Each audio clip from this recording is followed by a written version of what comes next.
My name is Chathu Wijeratne, and this is a video for the Excel-VBA project that myself and my partner Reynaldo Mendoza did for our ABE 205 class.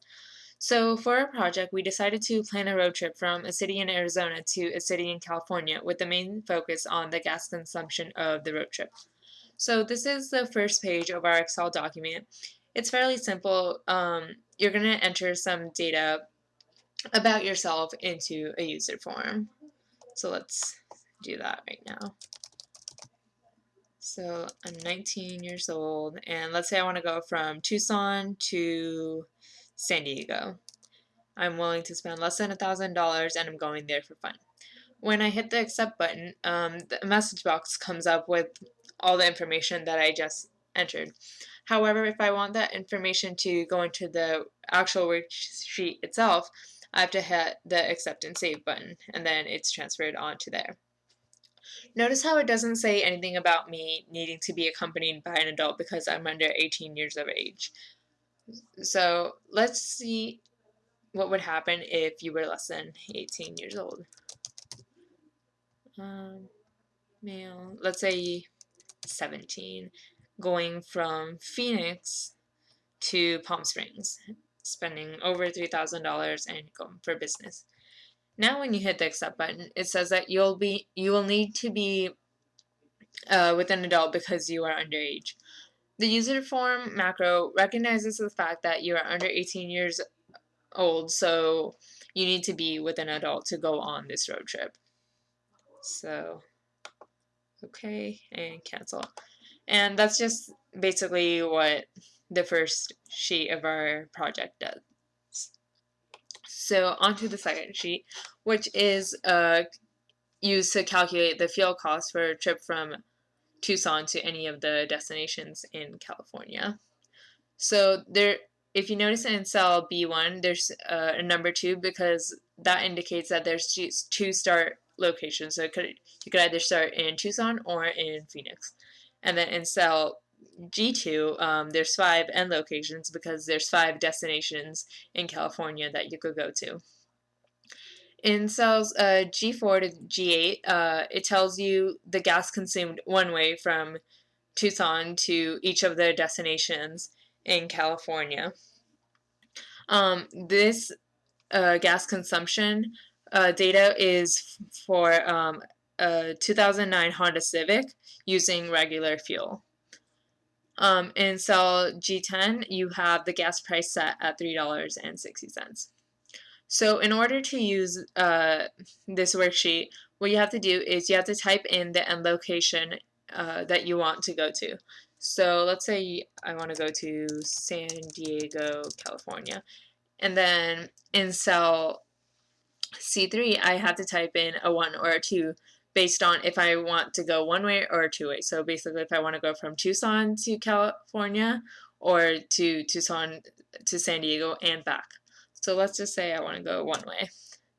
And then now when I hit the calculate fuel cost button, it calculates the fuel cost for me, and it's going to cost me $32.87 to go from Tucson to San Diego one way. Let's say I want to go to Los Angeles, California, and I want to go round trip. Now the price is going to be $78.19. So this is just for the starting location to be in Tucson.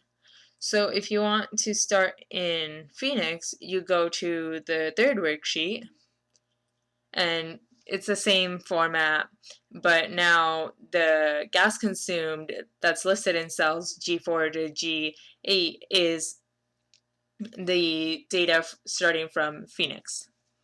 So let's go from Phoenix to San Francisco.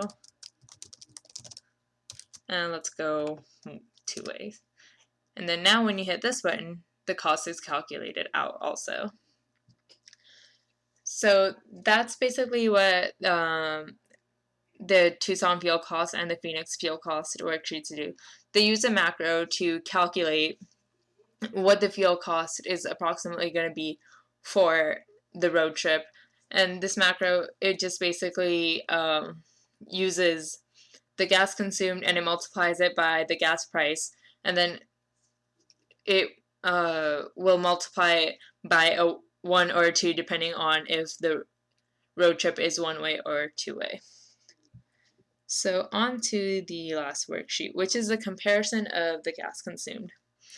So in this worksheet, we have all the destinations listed out and the distance from each of the starting cities to each of the destinations. Notice that the gas consumed cells are left blank. This is because we're going to use an array to get the data from the fuel cost worksheets and then import them into this worksheet. So let's say we want to get the data for the gas consumed from Tucson. So we're going to go back to the Tucson fuel cost worksheet, and we're going to press this button on the right that says import Tucson gas consumption data. So once you press that button, you can see that the data has been imported into the comparison of gas consumed worksheet from the Tucson fuel cost worksheet. And so we're going to do the same thing and get the data for the gas consumed from Phoenix. So we're going to go over to the Tucson fuel cost worksheet and then import Phoenix gas consumption data button. And I press that, and it has been imported for us in column E. So what if we want to see how the distance affects how much the gas is consumed? Well, obviously, I think we can assume that the gas consumption is going to go up as the distance increases. So we just wanted to emphasize that. So once you click this Show Tucson, Arizona graph, it uses data in cells B and C it plots out the points, and then it calculates a line of best fit, and then it gives us an R-squared value. And as you can see, as the distance increases, so does the fuel consumed. So if we look at this worksheet enough and we decide, oh, okay, we saw it enough, I don't want to look at it anymore, you can hit the Hide Tucson, Arizona graph button, and then it goes away.